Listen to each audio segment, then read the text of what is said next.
Assalamualaikum warahmatullahi wabarakatuh. Selamat siang anak kelas 10 TKJ dan 10 MM. Oke, hari ini adalah penjelasan sedikit mengenai kisi-kisi di ujian akhir semester. Nah, besok di ujian akhir semesternya materinya bisa kalian pelajari lagi atau kalian ulang lagi di video-videonya dan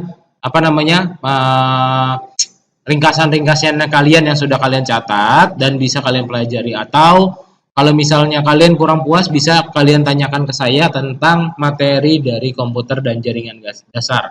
Oke, di sini saya akan mengajar dua kelas, di mana ada kelas 10 TKJ dan 10 MM. Jadi kalian bisa pelajari, kalian bisa tanya-nanya juga. Yang sudah mencatat catatan-catatan kalian, dibuka lagi, tanya teman kalian yang nyatat dan materi tentang apa saja. Oke, langsung masuk aja kita ke materi tentang kisi-kisinya. Oke. Nah, di sini adalah pertama adalah tentang definisi komputer jaringan. Maksudnya apa? Komputer jaringan dasar. Misalkan adalah komputer jaringan dasar, penjelasan mengenai komputer.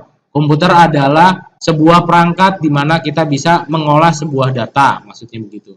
Terus jaringan dasar, maksudnya jaringan dasar itu kayak apa? Kayak misalkan di sini ada jaringannya untuk misalkan TKJ atau MM. Dia itu punya yang namanya LAN atau internet, jaringan dasarnya. Tipenya kayak gimana? Misalkan kita menggunakan koneksi kabel atau kita menggunakan koneksi namanya wireless. Itu adalah jenis-jenis atau definisi dari komputer dan jaringan. Jadi kalian jabarin penjabaran komputer itu apa, penjabaran tentang jaringan dasar itu apa. Kalian pelajari, kalian buka catatan lagi dan tanya ke saya. Terus selanjutnya ada yang namanya perangkat keras. Nih, perangkat keras dari mulai hardware, dari mulai perangkat kerasnya ya, seperti motherboard, prosesor, terus ada RAM, ada hard disk, dan itu penjelasannya sedikit mengenai misalkan motherboard. Apa sih yang disebut dengan motherboard? Motherboard adalah sebuah perangkat elektronik yang berfungsi untuk apa? Misalkan berfungsi untuk sebuah media untuk elektronik. Dasarnya komputer itu adalah utamanya dari motherboard. Terus ada yang sebutannya dari prosesor. Prosesor atau adalah sebuah otak dari motherboard tersebut atau komputer. Di mana posisinya dan letaknya? Nah, kalian bisa cari tahu dan kalian tanyain. Terus jenis prosesor misalkan sampai sekarang sudah i7 atau i8 dan 9. Itu bisa kalian ulang lagi materi-materi yang sudah saya sampaikan. Terus ada RAM. Terus ada hard disk juga. RAM termasuk apa? Dua-duanya sama, memori. Yang pertama hard disk adalah memori sementara. Terus ada hard disk, memori atau media penyimpanan yang bisa kita gunakan selamanya. Tanpa tanpa hilang datanya kalau kita tidak hapus. Nah, terus ada perangkat peripheral. Peripheral itu maksudnya apa? Perangkat tambahan. Misalkan kalian multimedia, ditambahkan dengan yang namanya VGA atau visual graphic gitu. Nah, itu bisa kalian tambahkan untuk menambahkan apa? Untuk menambahkan misalkan kalian grafik butuh yang namanya proses untuk gambar, proses untuk video dan lain sebagainya. Terus ada untuk TKJ LAN card. Nah, LAN card fungsinya untuk apa? Untuk menambahkan sebuah perangkat internet atau interface. Tuh, bisa kalian tambahkan. Terus ada sound card untuk apa? Untuk multimedia, audionya ditambahkan, dibaguskan. Terus ada USB card juga untuk tambahin media penyimpanan atau media sambungan untuk USB.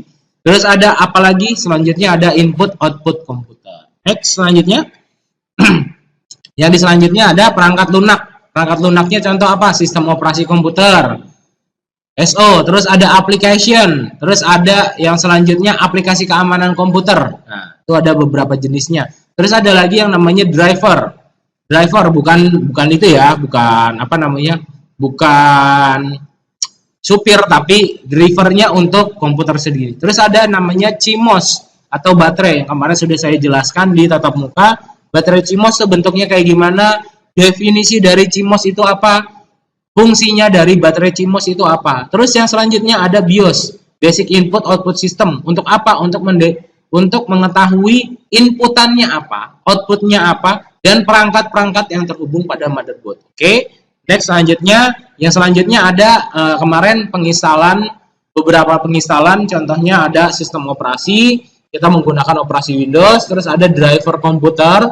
Driver komputernya misalkan untuk Bluetooth, terus untuk LAN, untuk speaker, untuk display. Terus ada software application, misalkan kemarin kita mencoba untuk menginstal sebuah aplikasi softwarenya itu adalah Microsoft Office. Nah, itu bisa kalian pelajari tentang sistem operasinya, step by stepnya untuk menginstal sebuah sistem operasi. Terus ada step by stepnya dan caranya. Nah, kemarin sudah saya jelaskan mengenai cara menginstal driver komputer. Bisa pakai apa? Misalkan kalian pakai yang namanya driver booster. Terus bisa kalian menggunakan driver, misalkan kalian pakai grafik nih. Grafiknya pakai Nvidia. Kalian bisa mencari software tersebut di mana di internet, drivernya online. Tinggal masukin tipe dari drivernya dan bisa kalian download, langsung kalian install. Terus ada yang terakhir nih, yang terakhir adalah penginstalan software aplikasi. Step by stepnya kayak gimana? Dari mulai download di website resminya, misalkan Office. Berarti Microsoft kalian ambil dari internet. Kalian download di internet Microsoft Office. Tipenya berapa? Tergantung dan sesuaikan dengan mesin kalian. Misalkan kalian pakai Windows-nya adalah 64 atau 32. Disesuaikan dengan Windows kalian. Dan spesifikasi dari sistem operasi. Nah, itu jauh lebih penting dan bisa kalian langsung download di website resminya. Dan tinggal kalian install untuk kebutuhan, sesuaikan dengan kebutuhannya. Oke? Sekian dari saya, kisi-kisinya karena sedikit saja mengenai kisi-kisinya, bisa kalian screenshot nih. Bisa kalian screenshot untuk kisi-kisinya dan bisa kalian pelajari atau kalian tanyakan ke saya. Oke? Yang pertama ini bisa kalian langsung screenshot. Yang kedua ini.